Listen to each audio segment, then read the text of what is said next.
What's up, everyone, and welcome to the most positive pop culture podcast in the multiverse, Metalcore Nerds, where each week I have a guest from the podcasting or music community. We talk about the latest and greatest entertainment. I'm your host, Sean Mott, and this week we are launching our She-Hulk after show. We'll be covering episodes 1 and 2 of She-Hulk, but I can't do it alone. I brought a guest on for this episode. I have Lulu from the band GFM. Welcome to the show. Yay! Hello. Thank you for having me.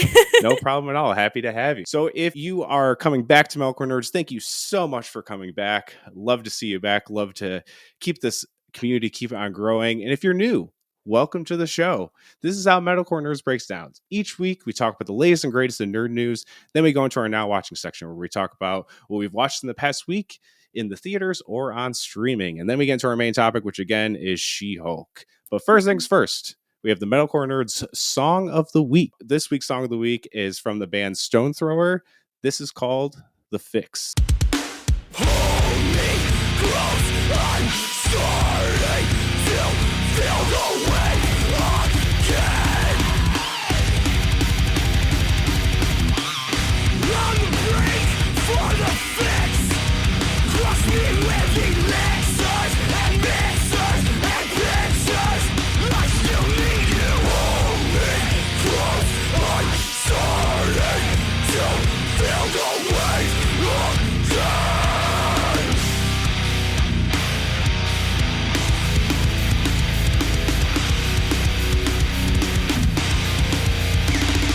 On the brink, I can't fucking think. I fled the night to hunt the dark.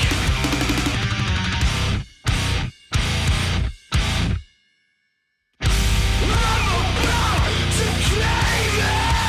Much to my chagrin, but I will ride that wave in. And I won't feel a thing. I'm about to cave in. Much to my chagrin, but I will ride that wave in.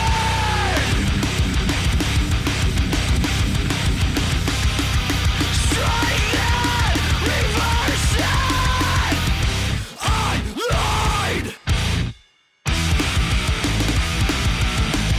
I am having one hell of a hard time. Straight in, reverse it. I'm fine. I am having one hell of a good time.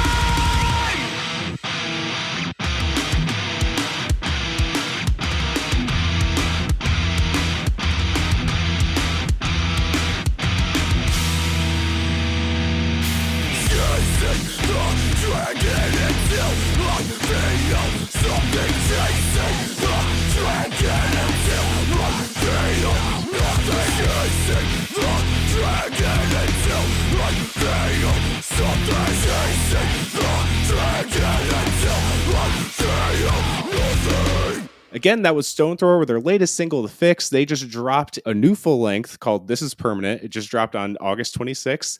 And speaking of new music, Have Mercy just dropped an EP and No Trigger just dropped a full length, both on the same day. So they're out now. You can go check them out. So if you like the Song of the Week and the other songs I mentioned, go check out the Metalcore Nerds Pull List Spotify playlist, where I put all my favorite current songs on there. Onto the nerd news. So we finally got a date for the sequel to Knives Out, Glass Onion, the Rian Johnson whodunit movie that was very popular. It's coming December 23rd. Did you catch the first Knives Out movie, Lulu? I did not. I am a little bit behind, which I have a schedule to actually I'm behind on a lot of stuff because when you go on tour, you're like, okay, I'm gonna sit in the van, I'm gonna watch all these shows, right? I had a whole plan to watch all of the Marvel movies in order. I was like, I want to do it at least once in my life, so I had a plan to do it. I didn't watch a single one. I literally did the entire Fozzy tour and watched no Marvel. I was like, I have no time. So I'm a little bit behind, but I have a list of everything. And it's growing because Marvel's like, all right, we've done so much for so many years. But you know what? These past 3 years, we're going to throw every single thing at you. And I'm like, Yeah. The one time I don't have time to watch shows, you start releasing them all. Hello? So Yeah. And it's not even just Marvel stuff. It's just content in general. There's so many series, even I'm behind in. I haven't watched The Sandman. I haven't watched Paper Girls. I haven't even watched the first episode of House of the Dragon. There's so much stuff out. It is insane. There's so many animes I want to watch. There's so many TV shows. I'm like, dude, I am still behind. I'm like 3 years behind on some of these things. I don't know what to do. And then I get there and I get overwhelmed. And I'm like, I'm just gonna rewatch something I've already watched. That's fair. I fall into those habits as well. Glass Onion, it's the sequel to Knives Out, Rian Johnson movie. Very just murder whodunit. Chris Evans was in the last one, and Armas was in the last one. Daniel Craig is returning from the first one to this one, but Catherine Hahn's in this one. Edward Norton's in this one. Dave Bautista's in this one. It's one of the craziest casts there is. But it's dropping on Netflix on December 23rd. It's having a limited theater release, which usually in Netflix world means it just plays in the big cities, and that's all you get for it. There was word that it might get more of a wide release since Knives Out came out as a proper movie, just right in the theaters. So we'll see. I hope it does, because I really liked seeing that in the theaters. But if not, I'll be fine watching it on Netflix on Christmas, I guess. What are you gonna do? What are you gonna do? That's what I did. I watched Stranger Things on Christmas. Our whole family just sat and watched it. Okay. That's awesome. That's a great way to bond. It's a great show. It was a great way. Speaking of weird kind of creepy shows, we got our first look at The Last of Us show coming to HBO next year, starring Pedro Pascal as Joel. It's based off the video game that came out on the PlayStation. There's actually a remake of it dropping this week. I think the week this episode comes out. A remake of the first one for the PS5, just updated all the graphics because it was a PS3 game. So I will be buying that because I love these games. They're two of my favorite things ever. It's the most taxing, depressing story probably ever, but I love to watch things that are emotionally terrible for you, I guess. So have you ever heard of The Last of Us? You ever played The Last of Us? Okay, I never played it, but I watched growing up, we were super into video games, and so I would watch streamers, and that's what got me into streaming. And so I watched a ton of streamers play The Last of Us, and of course, me being the ADHD brain, I haven't seen the full story because I would be like, you know what? I'm over it. Next. So I've only seen bits and pieces, but from what I've seen, it's very depressing and very sad. Yeah, it's like, especially part 2, I'm thinking now that part 1's getting released for PS5. It's so, even the first one for a game of its time, it's so seamless from a cutscene to gameplay. You're like, oh, I'm playing now. Like, that's how seamless it is. There's like no loading screens besides the beginning loading screen. Everything else just flows. Unless you feel die, like you're actually in the story, I think, which helps create that emotional attachment to all of the characters. 100%. And it takes so long to play, and they're kind of hard too. So if you're like me, I'm like a very casual video game player. So me playing it, I will die so many times. Yeah, it's one of those where you're like, oh, it's like a story-based game. Like, I shouldn't die a bunch. And then you're like so frustrated. You're more frustrated than like FPS games. You're like, dude, I am so over this game. Yeah. That's happened. I like rage quit a few times in the second one. I was like, I'm never going to beat this. And then I go the next day to play it, and I beat it like first try. And I'm like, I tried 20 times yesterday. What the fuck is this? But I love those games, so I cannot wait for this series. Even it's just small little glimpses they showed of the footage of the actual show. People are thinking we're going to get a trailer at the end of September, which will be very, very awesome. I'm super stoked to check out the show. I think it's going to be amazing. Neil Druckmann, who wrote and created the game, is very involved with the series, which is a very good sign. That's good. Video game adaptations are so they're hit or miss. Yeah, more miss than hit, but we'll see if this one can finally break the curse and be an incredible adaptation of a video game. They don't do some games justice, which sucks. No. And then everyone's like, "Oh my word, they made a game off this movie," and it's like, other way around, but take the peaceful route. Well, I think the big problem is that they try to make most of them movies. Most of the games are such long form storytelling. A series makes sense, so they're finally doing a series for it, which I would much rather than books. It's like, I don't know why books are turned into movie. Make them TV shows. There's reasons. There's chapters. Like, you gotta You gotta rush it if you're making a movie. Exactly, which is they're kind of, now that we're in the streaming era, we're seeing more of that. Books being coming full series, like Percy Jackson is going to be a series instead of the movies that came out years ago and stuff like that. So they're learning from their mistakes. Next year, The Last of Us is coming to HBO. So more Warner Brothers level news. I've been talking about Warner Brothers for the past month in the news section, it seems. Something new always keeps coming out. So Shazam! Fury of the Gods got moved to March 17th. 2023. It was supposed to come out this December, and then Aquaman, which was originally on March 17th, is now moved to December 25th, 2020. Shazam was competing with the new Avatar movie in theaters at the end of December. So I see this as a really smart move, in my opinion. Yeah. A lot of people in the nerd bubble are like, who cares about Avatar? And I was like, kind of everyone else cares about Avatar. Yeah. I see this as like a very smart business move, because the first Shazam, although I loved it, it did not do crazy numbers at the box office. Yeah, it was a really hyped and everyone was super excited for it. And then all the hype kind of died down the second it was released. It was no like giant movie. It was just like, oh, it's out. All right. Anyways, what's next? Pretty much, yeah. So I'm hoping it gets better time to shine in March, not competing with anything major. Not that I know of, because Ant-Man and the Wasp is in February, so they're missing a Marvel movie, which is good for them, because obviously they don't want to compete with that. Oh, me too. Ant-Man and the Wasp, literally, the Ant-Man series, the first and second movie, are so funny without trying, and I think that's something that Marvel struggles with, especially with when they did some of the Avengers movies. It's like, you're trying so hard to be funny. Like, literally just stop and then it'll be funny. Like, I know you guys have funny movies. And so with Ant-Man and the Wasp, and then the Ant-Man first movie, it was so, like, it was the first time I was in theaters laughing so much. And I was like, this is humor. This is funny. My friend Mash from Hops Geek News is going to love that you just hyped up the Ant-Man movies so much. He loves them. Like, Ant-Man 1 is one of his favorite Marvel movies, like, of all time. I love Paul Rudd, so you have me at Paul Rudd. I like the movies. They're just kind of in the middle to bottom of my Marvel rankings, which I like all of them. I like to love all the Marvel movies, so me saying they're there that's no knock to them. They're great movies. Yeah, I love. A couple DC movies got moved, but whatever. It's fine. We'll see them anyway, so who are we kidding? Last piece of news, The Umbrella Academy, the series at Netflix the comic was written by Gerard Way from My Chemical Romance, is getting a fourth and final season at Netflix, which I have loved this show. This last season, season 3, that just came out a few months ago, is probably my favorite season of the series.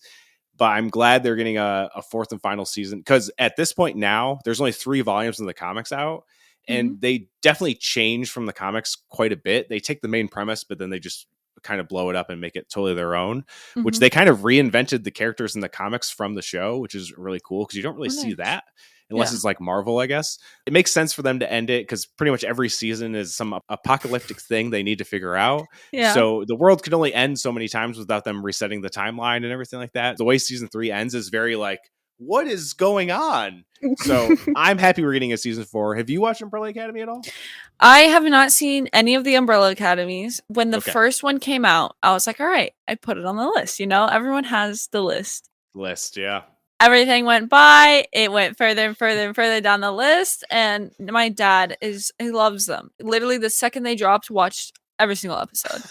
And so, like, he's a huge fan of it. And he's like, you have to watch it. You have to watch it. You have to watch it. And then he's like, are you going to watch it? Because I just want to tell you what happens. I was like, no, don't tell me. I'm going to watch it. I don't care if I'm seeking 30. I'm going to watch it for the first time. And I don't want spoilers. He's like, can I just tell you what happens at the end? It's like, no, please. So we have screens behind us when we play live on stage. And I edit them. And so it has like Marvel scenes. It has video game scenes. Awesome. It has anime scenes. It's a bunch of cool stuff. And because we're all super into that. And so he was like, please do an Umbrella Academy one. I was like, no, you understand. I can't do that, because then I'd be spoiling it for myself. Like, I edit them. Like, I can't put Umbrella Academy scenes without me knowing what's going on. And he was like, I'll just send you cool clips. I was like, no, I'm going to watch it for the first time. And I'm going to be surprised at what happens. That's so great. What a guy. Shout out to your dad for liking the Umbrella Academy, honestly. But awesome. I'm guessing that's probably going to come the end of next year or early 2024, maybe. We'll see when that comes out. But the news did just drop that it's getting a fourth and final season coming to Netflix. So now on to our now watching section. What have you been watching the past week or so?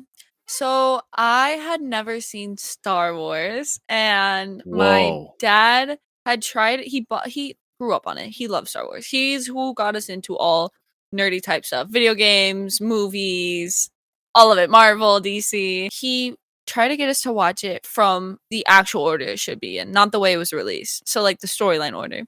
And I fell Okay. asleep during the first movie, and I was like, I was so bored. And so this year I was like, I want a lightsaber, but I feel like a phony, so I have to watch it so I can get a lightsaber. So it's like my reward. And so I'm on episode 3 now. Okay. And so I'm going to watch the movies and try to watch the shows in between it, like where it should be. And so I'm Ooh. excited to watch the quality go up as Mhm. we get there, because obviously they're old movies, but I'm actually really enjoying it. And so I'm watching Star Wars for the first time. I mean, I've been watching anime. What anime you been watching? My Hero Academia. I haven't Hell seen yeah. the latest season, so I was watching that. I was watching Horimiya, which is a rom-com one. So I was catching Okay. up on that. And then I restarted Attack on Titan because I wasn't caught up to the 4th season, I think. And I was like, might as Hell well just yeah. restart it. So I'm on the 2nd season of Attack on Titan now. I'm in a bunch of like in between things. And so now when my dad's like, we gotta go see the newest Marvel movie, I'm like, dude, I just finished like sinking WandaVision 4 months ago. Like, I do not know who these people are. That's fine. There's a lot, so I Mhm. I completely understand. I love Attack on Titan and My Hero, so hell yeah to both of those. Attack on Titan season 4 is the last part that came out earlier this year. Has some of the most insane twists ever. That's what I heard, and I'm trying to get there, and everyone's like, dude, you're gonna be like heartbroken but also so surprised. And I'm like, what does that mean? What does that Yeah. mean? Because Attack on It's Titan, no one's safe. So I don't know who's No. about to die, who's about to live. Like, no one is safe in that anime. No, I call it the Game of Thrones of anime because, like what you said, no one is safe from dying or No. anything. It's insane. No. So yeah, I think the final part starts in October this year or something. Oh my goodness, I need to that. hurry. Yeah, you gotta catch up. I gotta catch up. I have a lot to catch up on, dude. And then I just started She-Hulk, so now I'm invested in that. And so now Yep. I'm like, well, now I'm on another show. Thankfully, it's only a half an hour. Once a week. It's pretty easy. It is easy to get into it. It's an easy, fun watch. So I finished Only Murders in the Building. Season 2 just wrapped up this past week, and season 3 was already announced. Paul Rudd, as we've talked about before, is going to be in season 3, which I'm very, very stoked about. They wrapped up season 3 in a very nice way. They left you at a cliffhanger to go into season 3, as they do. It's a whodunit comedy. It's a great show. If you haven't watched Only Murders in the Building, I've been talking about it all season, so definitely go check that out. Last weekend in the theaters, I went and saw the new Dragon Ball Super movie. It's called Dragon Ball Z Superhero. Was it good? And it was really fun. It was like Alright, a really good, fun good, movie. good. I've only watched like a tiny bit of Super, but I love Dragon Ball Z as a kid, and I'm still remember almost everything that's happened in Dragon Ball Z. You don't need to know anything about Super. If you're a Dragon Ball Z fan, you can go watch the movie without knowing anything. They kind of explain stuff for you in ways, but there's a lot of like full circle Dragon Ball Z moments, which surprised me. I was like, oh wow, that's like from the beginning of Dragon Ball Z. Holy shit. I can't believe they pulled that. And it's like weirdly meta in a way. Oh. Like there's a joke where Piccolo is talking about how he's like a different version of himself. He's like, I'm not going to explain this. You're going to have to go do your own research. I did not expect this weird kind of meta comedy out of this movie, but it's like very inconsequential to like the overall story, which most anime movies are. It's very kind of standalone-ish, but the fights are really cool. And it is just super fun. And it was the #1 movie worldwide. Really? This past weekend. Yeah, it made 33 million worldwide in the box office. And it was like the third highest opening for an anime movie of all time. The weebs are out. The weebs have grown up and have money to go see movies. It's true. And I think this one appeals to like people my age who are in their 30s and then people who are just now getting into anime. So it's like a super broad range. But #2 is the Demon Slayer movie. And then #1 is still Pokemon. Pokemon reigns supreme. Other than that, I also same day I did a little double feature in the movies. I saw Bodies, the new A24 movie starring Pete Davidson among other people. I expected it to be a slasher movie, and it's not a slasher movie, which is fine. It's totally fine. It is a fun movie. It kind of really makes fun of Gen Z, like Oh, very like snap. a lot. It's very like social media driven, but it's funny. It's funny. I can see why people wouldn't like it because if you, it's much like any movies, like Thor: Love and Thunder or anything like that. If the humor isn't for you, obviously you're not going to like the movie. If the humor Yeah. doesn't work for you, you're not going to like the movie unless Yeah. something else redeems it for you. But Mhm. it's still a pretty fun movie. A24 has had a really good year this year, so I saw that. The next day, Ex Machina, another A24 movie, but it's a bunch of years older. Alex Garland did it, who did Men and Annihilation. It just dropped on HBO Max, I think, a few weeks ago. So I've never watched it, and it's like a super weird sci-fi movie, which is very much my type of movie. Mhm. So I watched that, and that movie was phenomenal. I know a lot of people are like, "Oh, I can't believe you haven't watched that." That was like all my friends saying, they're like, "I can't believe you've never watched this movie. This is like very much your type of movie." And it was. It's a great movie. Oscar Isaac, amazing movie. This past week, my friend came over, and then my wife Sam and I and my friend, we watched Day Shift. It's on Netflix, starring Jamie Foxx and Dave Franco. And it's basically this, it's almost like if John Wick was a comedy, but instead of assassins, they hunted vampires. Oh, that actually sounds so good. It's called Day Shift? Day Shift is on Netflix right now. Yep. Super Gotcha. fun. It's funny. And there's like this underground ring of people who like hunt vampires. It's pretty dope. The action is super wild. It had no business being as fun as it was. A lot of the Netflix movies could kind of just be like utter trash. Yeah. So to put on something, not having any expectations and going into it and then watching it and be like, oh, wow, that was pretty good. I actually didn't hate that. Yeah. Even Sam, who's like very hard on movies, way harder than I am. She's like, why is this movie so much fun? I was like, it just is. I don't know. Like it is really fun. It's got the Sam stamp of approval, which is high regard in these parts. So go check out Day Shift on Netflix. It's a really fun movie. Again, another thing that's super hard to keep up with because Netflix puts out something new literally every week. So before we get into She-Hulk, touch on it a little bit, talking about Star Wars and stuff like that. So I want to hear your pop culture origin story, as my friends at Hop Geeks News call it. So what got you into this world of pop culture? Yeah, so growing up, I have 3 sisters and 1 brother, but my brother is way older than all of us. So my dad wanted boys. He wanted all boys, and surprise, surprise, he got all girls. And so homie was like, "All right, well, I'm gonna raise you guys like guys because I want little buddies." And so we played sports, we played video games. I remember my first video game, I was super, super, super young, but I remember this so much. My mom left. My dad was like, I need a Left 4 Dead buddy. And so he was like, Lou, you have to promise me you won't get scared. And of course, me being like, I was never allowed to play zombie video games. I was like, I won't get scared. And that night I was in their bed. Definitely had to sleep with them that night. And my mom was like, why did you let her play? But ever since then, we always played video games. We played Black Ops growing up. We played Red Dead Redemption. And so we got super into video games. And that was something that from my childhood up, I just was super into. DLCs, spending all my money on pixels, like that was my life. Along with that, we got into Marvel and DC, and we would dress up every single time we went to a movie. My favorite was Iron Man growing up. So I would always dress up as Iron Man and go in and see the movie. When Spider-Man came out, we all dressed up in Spider-Man costumes and went and saw it. And we were like that family. And the family was sitting there like, what is wrong? Like we were that family. We were super, super into it. So it's just something that like we bonded with our dad. And our mom, obviously, she loved it. She would like bring us brownies in while we were all gaming. And we were like, we love you, Mom, like while killing each other in a game. She was like, I hope you're doing this out of love, like questioning my dad. But and so like just growing up, he got us super into it, showed us like all the sites where we could look up like Easter eggs and like DLCs, and he even because he grew up with reading comics and all that, so we have his original comics still that we can read through. He has all of the Marvel original comics. Like he literally told us, he's like, this is probably worth thousands of dollars. Like if you guys don't want this, and we're like, no, we want it. Like this is really cool. Would get us super even into like Moon Knight and like all of the super not popular superheroes he taught us about. And he was like, there's like so much more to this story. And so we had like our own storyteller. And to us, when you're little, it's like, Dad came up with all of this. So we were like, wow. But it was just something that we loved and we bonded over. And growing up, like I said, I watched streamers, I would watch YouTubers, and I saw them playing games, and I was like, that's so cool. Like I would just sit here and feel like I'm a part of like people playing games. I'm like, oh my word, I love that too. Like I didn't know there was other people, let alone other girls that played video games, because all I would have is guy friends to play Xbox with. And so Right.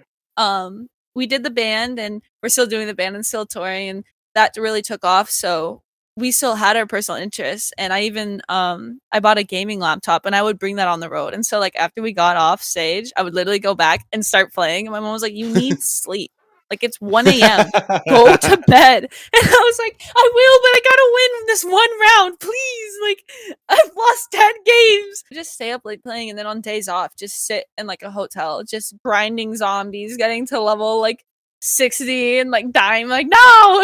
And so it was something that we could bond over, and I personally found as like my escape to go to. And then even anime, we got into it on tour. We saw Attack on Titan on screen, and our first initial reaction was like, why are there naked giants running across the screen right now? Like, what is happening? So we finally got into it. My first anime was Vampire Night, and I had no clue what it was. I was like, what in the world? And so I watched it, and I was entranced. I was like, next one, next one, next one, next one, next one. Promise Neverland was the next one I watched, and I was like, oh my word. And my dad came in, he was like, why are they eating people? And I was like, this is amazing.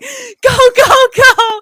And so it's just something that I've always found just like my entertainment, and people like this, or they go out with friends and like hang out in the mall, or they go shopping, or they watch football. And like my thing has always been video games. I've always like, my free time has been to sit down and play, or sit down and watch TV, or like get into the Marvel stuff and like see like what's coming next, and like how do all the stories link. And and so that led me to streaming, because I was like, wait, I can do that too. Like I play games. Like why don't I do it? And I was able to start, and now we just have like a community, and we all like tonight we're gonna get on Discord and all just talk and like hang out. And it's super cool that it's so many people across the world that join in, and we just all nerd out together. And it's not it's not seen as weird, or it's not seen as, oh, like this type of people. Like everyone just comes and we all just talk. We're like, oh, did you see like that new movie? That was sick. Or like recommend anime. I'm like, oh, like we'll come back next week, and if whoever watched the anime, like let's talk about it. And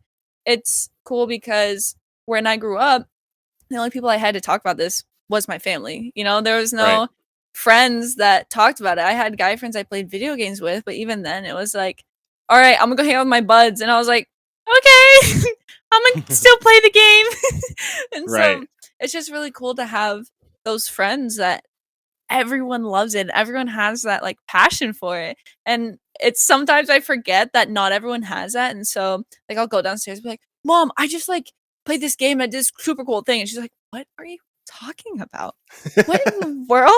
You did what to someone? But it's like having that community where everyone loves these things, because I feel like you either understand or you don't at all. You either think it's like a fun time to like hang out, or you think it's a time waster. You're like, you're literally wasting your life away. And it's like, no, I love this.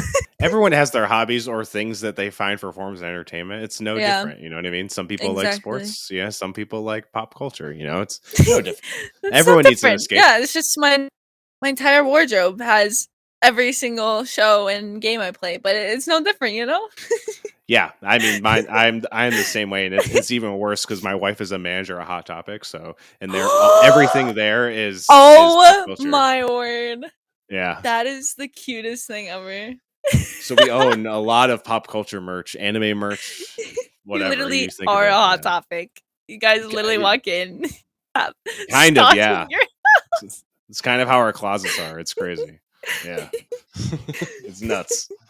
We have so many pop culture t-shirts. It's absurd. Almost. Yeah. That's great.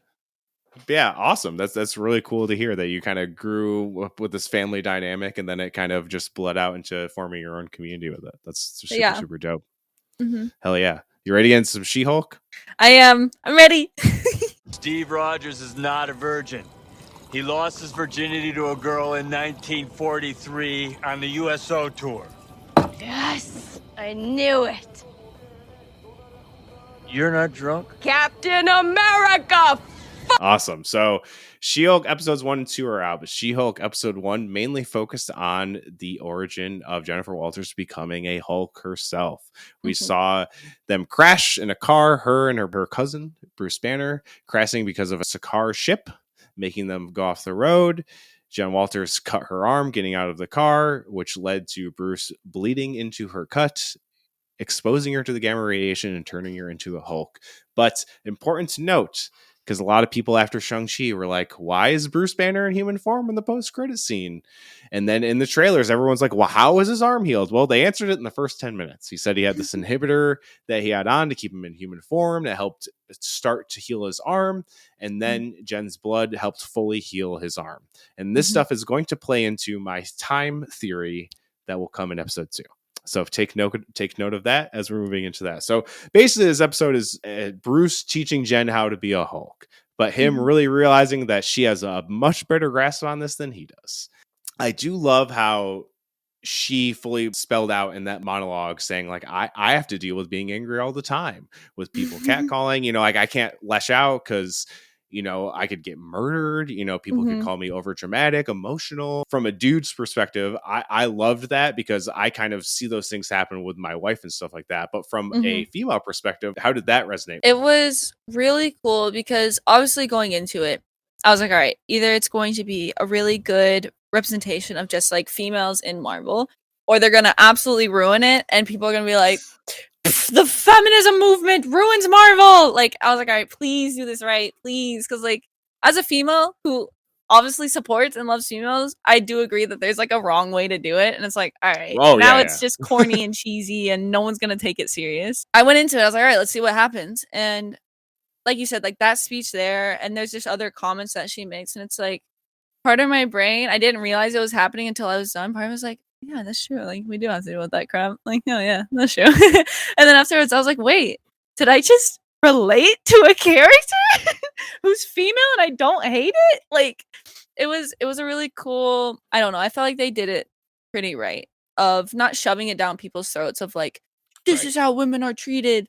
But it was just like a, hey, wake up. This is the crap they deal with constantly. And like you said, you do have to be careful. And with playing on stage, we have people yell so many things to us growing up. Even when we were like 12, they don't care. They just yell whatever they want. And so it's like growing up, you can't react, you can't respond because it's like, yeah, you, for some reason, we're held to like, you can't say anything or this or that. And so it is true. It's like, you got to control that kind of rage. And so I didn't think about that with She-Hulk, how they could incorporate it until when she said that, I was like, oh my word, like that makes sense. That's a good tie-in that like she already knows how to kind of control those emotions and feelings in a way. But I thought it was really funny the clip where they're throwing rocks and boulders and stuff where she like threw his at first and then she threw it and I was like, yeah, you tell him. And then he like chucked his and I was like, fair.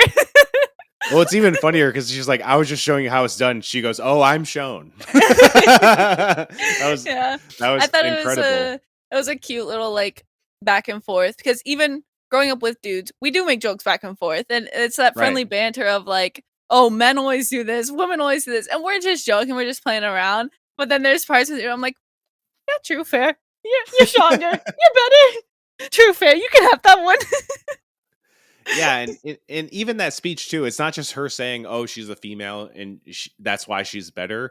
It's more of that she has more of a grasp on her mental state because all this time Bruce has kind of laid out, oh, there's always another hand on the wheel. Like he basically has like another personality, whether it's like DID or like bipolar or some sort of mental thing. It's like she even like kind of jokes about it in a way. And she's like, yeah, you're not just dealing with these 15 years of trauma. And that's why you have these double personalities, which he's seemingly worked out, which I think is going to kind of blow up on his face when we get to what his story is definitely going to evolve to more that we got in episode 2. Because the Sakaar ship was a big like, whoa, what is this doing here? He reveals it's a Sakaar courier ship trying to deliver a message, which if we remember from Thor Ragnarok, he was on Sakaar for 2 years. So more on that in episode 2, because we get a little bit more of that. But yeah, like it was just such a great first episode, a good introduction. Even her breaking the fourth wall right in the beginning, saying it's like, oh yeah, I'm a Hulk. I guess you guys are going to fixate on this. Yeah, I wasn't expecting that. Yeah, and it was great. Like, again, she was just like, hey, yeah, I'm a Hulk, so I'm going to explain it to you so we can get to the actual show. And that was pretty much the whole first episode with, Titania, played by Jamil, breaking in and her saving the day. A lot of people's biggest criticism, it seemed, of the first episode is that everything seemed a little too easy for her. You didn't really, because like the big hero's journey is like seeing a struggle and seeing them overcome the struggle and then doing it. But as we go into episode 2, it's really her struggling with this in her real life rather than her struggling with being a Hulk, which I think can still lead to a very interesting and compelling story. But is there anything else you wanted to add to episode 1? Because that's really it is. It was really the She-Hulk origin episode to get us ingrained in the world of this series and then move forward. I think it's what a lot of people also said about Spider-Man, the newest Spider-Man. They're like, he has it too easy. They're like, he has the perfect life. He has his best friend. He has his girlfriend, like his family. And I think we all now know that like Marvel is not afraid to make you think they have it off easy and then punch you in the face later, because then you get connected. You're like, oh, they have it easy. We're comfortable. We're fine. And then it's like, no, I thought it was safe. And so I think I get what they're saying where it's like, oh, she has it too easy. I felt like there was a few bits where it was like, oh, the story's moving so quick. But like you said, it's an introductory. They're just trying to like catch you up on it basically, and like this is what it's gonna be about, and let's get into it. And it's definitely something's gonna happen where it's like, oh yeah, this is why everything seemed too easy. This is why. I definitely think we're going to see her hit a roadblock that's going to make things a lot more difficult for her. And especially now that we know it's coming down the pipeline, she has a lot more shit to deal with that's bigger than just being a lawyer that can be a Hulk. Going into episode 2, I really liked episode 1. Episode 2, I liked a little bit more because you're fully into the show now. Like you're fully like established of like, this is what the show is going to be. Because they did pitch it as like a comedy lawyer procedural. And now we're finally getting that. I love in the beginning. So she gets fired for saving the day because it made her law firm lose the case, and they see her as a liability now. So she loses her job. And that's like one of the big things she struggled with. She's like, I did what I thought was right. I saved probably some people's lives and I'm getting punished for it. I love that it says attorney for hire instead of attorney at law, which I do think is an Easter egg for Heroes for Hire, which she is a part of in the comics at some points. So I thought that was like a little nod to that possibly. But either way, it's still a funny joke. She's there talking with her friend Nikki, or her paralegal Nikki, at the bar. And I love that she brings up, she's like, you can be an Avenger. And she's like, do Avengers have healthcare? Do Avengers have a pension? Do Avengers even get paid? Which played into like a big part of like the Falcon and Winter Soldier, where Sam couldn't get a bank loan, even though he saved the universe, many times over. And it is a very big question. Like, it doesn't seem like they do get paid, or they did. It wasn't a government funded thing. It was like Tony just kind of spent his money to build the facilities, and anyone who was an Avengers seemed to live at Avengers Campus. So I guess they didn't really need to worry about anything because they had a place to live, seemingly food, whatever they needed.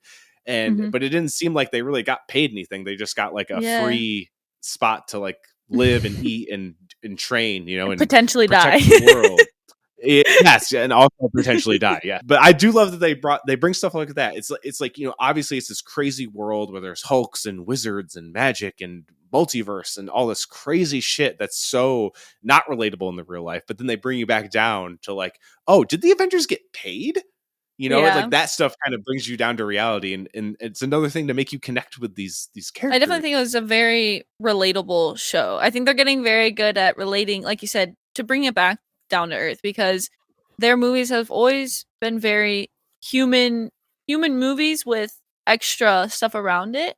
And the more we get deeper into the story, the more we're in outer space, the more we're in different worlds, and it can almost start to feel like, oh, I'm not attached to this anymore. Like now I'm at the movies and not in the movie. And so I think that now getting back to these shows, they're able to bring it back down to earth and like, oh, I'm like walking with this person. I'm living in the world that they're talking about, like I'm in this world, like she's somewhere here, like I could go meet up with her. And so I think that's one of the best things that Marvel has been like good at. It's like you think, oh, you go to New York, like you're gonna see some of the Avengers, like it's on this earth. So exactly, like exactly what you said. These shows have been pretty literal character studies of the characters that are the title characters. And that's what I love. It's been a lot less action, more story, which once we get to a point like Endgame again, which is seemingly Secret Wars, when we get these big deaths that are probably going to happen, I think it's going to hit us even harder than Tony Stark hit us or Aunt May hit us or anything like that. Like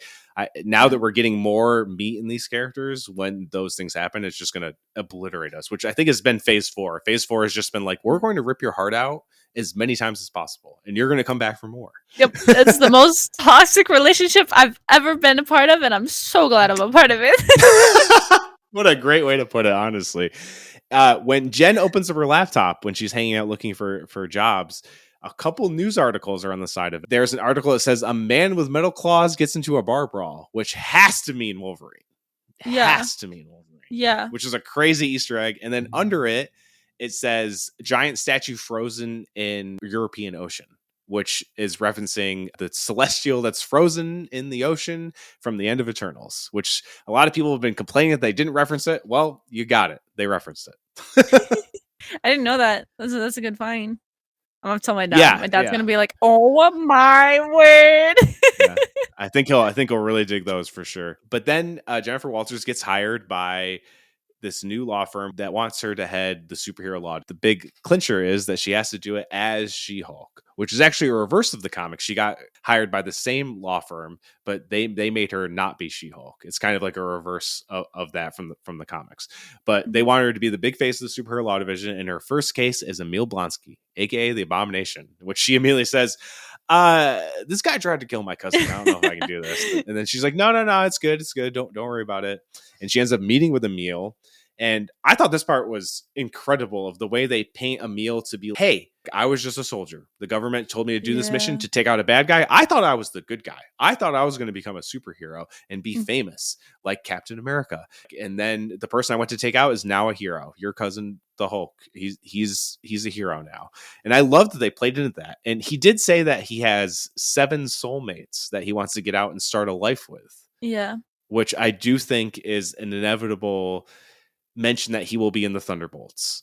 That seemingly Val has been collecting this group to make a government-funded Avengers, probably including U.S. Agent, probably including Yelena Belova, maybe Ghost, maybe Taskmaster. We'll see who else, but it seems like definitely Abomination is going to be a part of it as their version of the Hulk. Very much seems like that's going to happen. But after having this and kind of Jen realizing like, oh, the government put the super soldier serum in you and they're the reason you're in here. Well, okay, maybe you do have a case. I mean, he kind of left out the fact that he took the gamma infused blood and then went on a rampage in Harlem, and he's the reason that rampage happened. But nevertheless, it did make me feel for the guy a little bit. But then we end up seeing Jen talking to her cousin Bruce saying, hey, I got this new job, but my first case is representing Emil. So is this cool? Is this not cool? And he's like, no, it's cool. And he made the repeating joke. It's like, oh, he wrote me this really nice haiku, which he mentioned that he was writing haikus for everyone who's wronged, which was hilarious. Yeah. And then we see that Hulk is in space in that Sakaar ship, seemingly heading to Sakaar, which I think is setting up a World War Hulk, Planet Hulk sort of storyline, which has been rumored for a while now. That it'll either be a movie or a 4-part like series event on Disney Plus. D23 is coming up in a few weeks.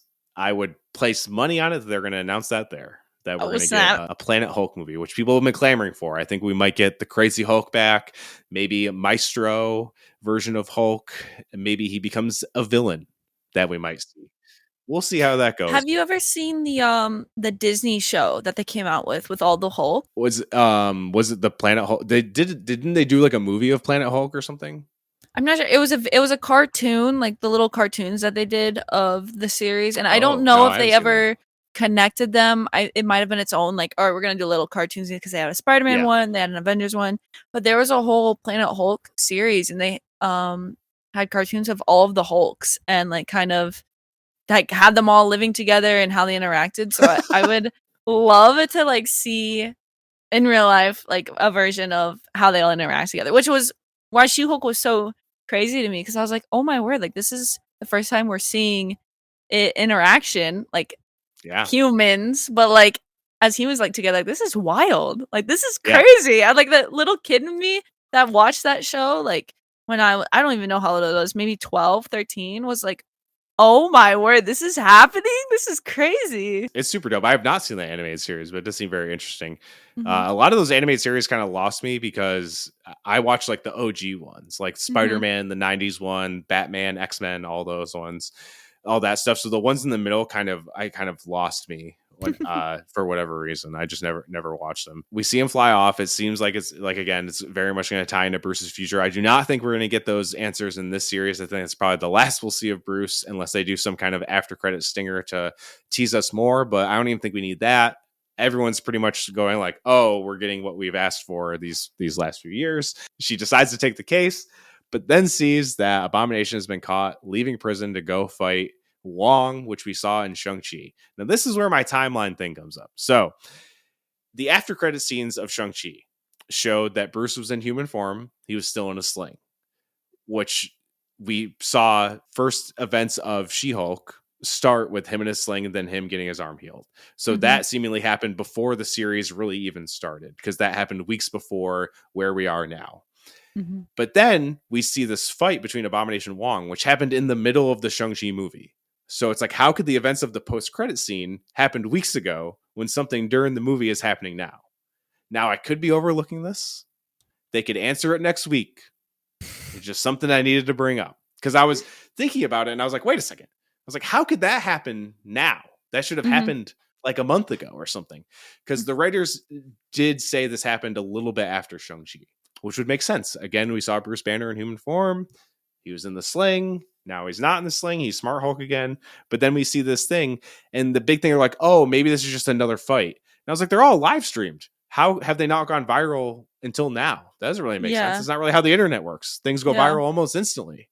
You know, so it's just a thing I wanted to bring up. Again, I could be totally overlooking it. They could explain it in the opening minutes of next episode, which they probably will.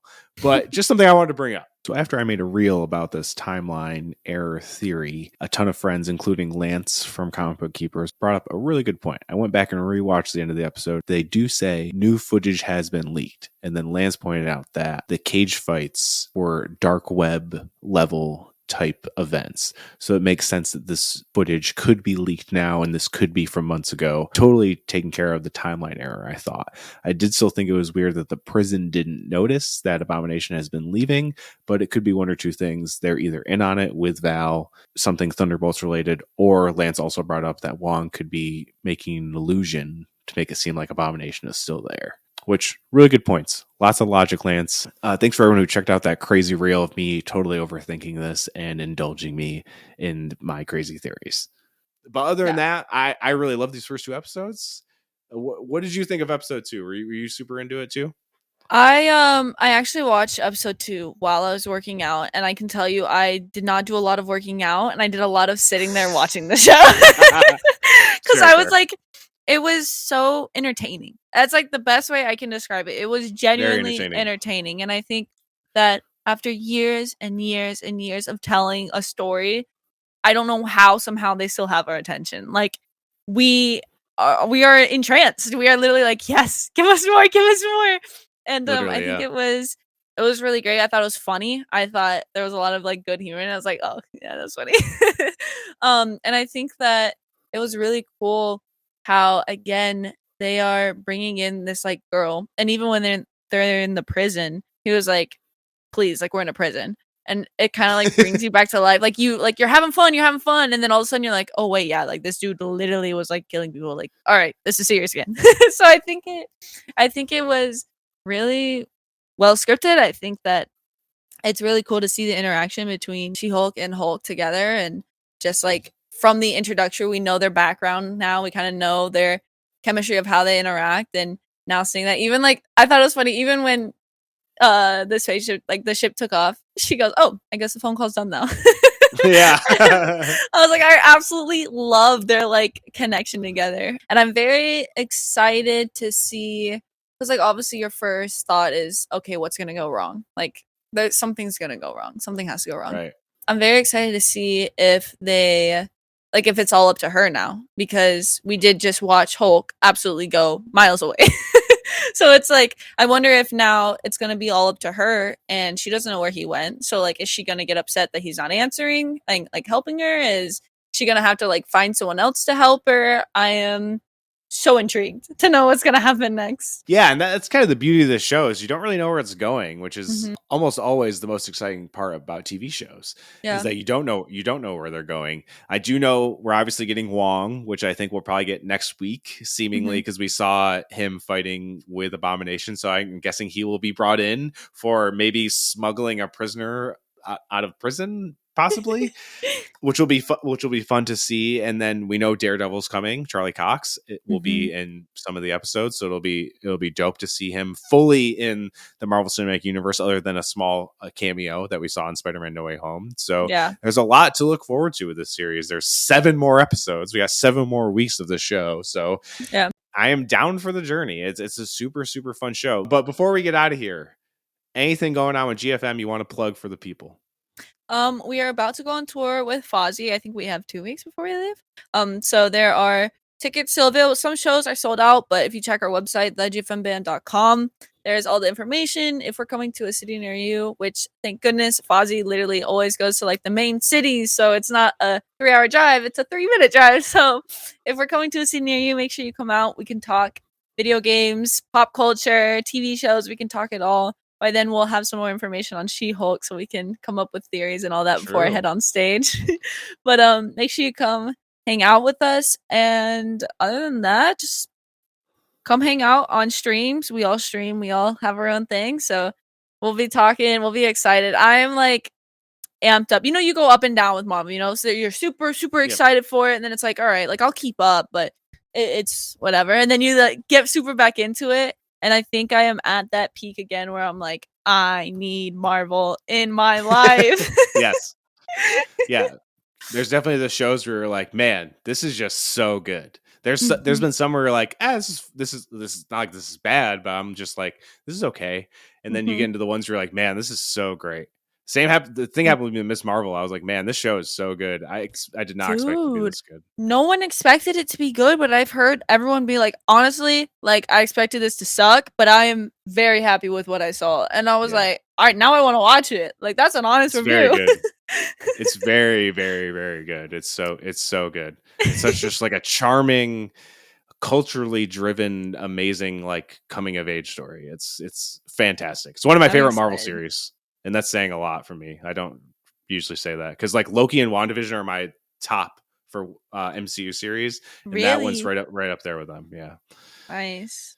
Yeah, it's good. It's good stuff. But again, everyone, thank you for checking out the episode. If you want to see anything Metalcore Nerds related, go to metalcorenerds.com. We got merch there. We got all our links there, easy to find. And if you want to follow me on my personal account, it's just Sean X Mott on Instagram and Twitter. Until next time, see you later, nerds. Goodbye.